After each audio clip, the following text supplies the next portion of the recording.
ඔය අපි අද කතා කරනකොට පදාර්ථයේ ව්‍යුහය කියන පාඩම. එතකොට මේක ගොඩක් අයට අමාරු පාඩමක්. මොකද හේතුව මේකේ පාඩම් කරන්න තියෙනවා කෙනෙකුට නේද? හරියට ගොඩක් කට්ටිය කැමති නැහැ මේවා. මගේ 10 ශ්‍රේණියේ ළමයි දන්නවා. ඉතින් මම කොච්චර ගන්නවා කිව්වා ආවර්තිතාව ගෝපාර කටපාඩම් වෙන්න යන්න ඔබ තාමත් බෑ. හරිද? ඉතින් කොහොම කනගාටු කරුණක් කියලා මොකද දැන් මම හිතන 11 ළමයට අව කටපාඩම් ඇති. හරිද? ආවර්තිතාව ගෝ කියලා කියන්නේ පේපර් එක ලියන්න සෑහෙන වැදගත් වෙන වගුවක්. හරිද?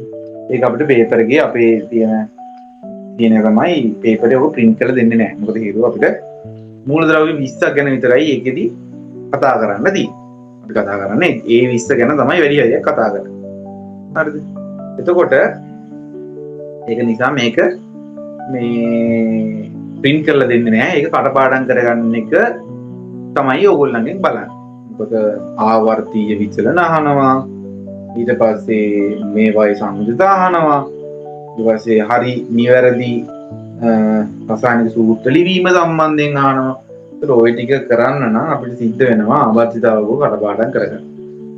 තවදුරටත් ආවර්තිතාවක ඔයගොල්ලන් කටපාඩම් නැත්තම් මම මේකල අවසරය යන්නේ. හරි.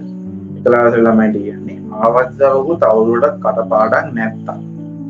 ඒ විතරක් නෙමෙයි 10 වතරේ තව මැද්දට යනකොට තියෙනවා අපිට කර්මාන්ත හා සම්බන්ධ. එහෙම නැත්තම් ඔය විද්‍යුත් රසායනයේ පාඩමක් තියෙනවා. ඒ පාඩමේ සක්‍රීයතා ශ්‍රේණියක් තියෙනවා. එතකොට ඕකේ තියෙන්නේ මූලද්‍රව්‍ය ගොඩාක් පොඩ්ඩයි. ඒකට ඒ ටික අනිවාර්යෙන් කටපාඩම් කරගන්න. සක්‍රීයතා ශ්‍රේණියයි ආවර්තිතාවකේ කටපාඩම් කරගන්නවා කියන්නේ ඕගොල්ලෝ නොදැනුවත්වම සෑහෙන ලකුණු ප්‍රමාණයක් අරගෙන තමයි විභාගෙට යන්නේ. හරිද? ඒ නිසා ඒ ටික කටපාඩම් කරගන්න ඕන අනිවාර්යෙන්. ඒක කටපාඩම් නැතුව නම් ජීවිතේට ඒකක් ගන්න බෑ විද්‍යාවට.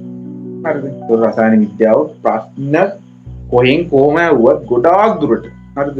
සාමාන්‍ය 80%කටත් වඩා එහා පැත්තෙන් ඔය කියන කරුණු දෙකෙන් සක්‍රීයතා ශ්‍රේණියනොයි ආවර්තිතාව වගුවෙනොයි මැච් එකක් ගහ ගන්න පුළුවන්.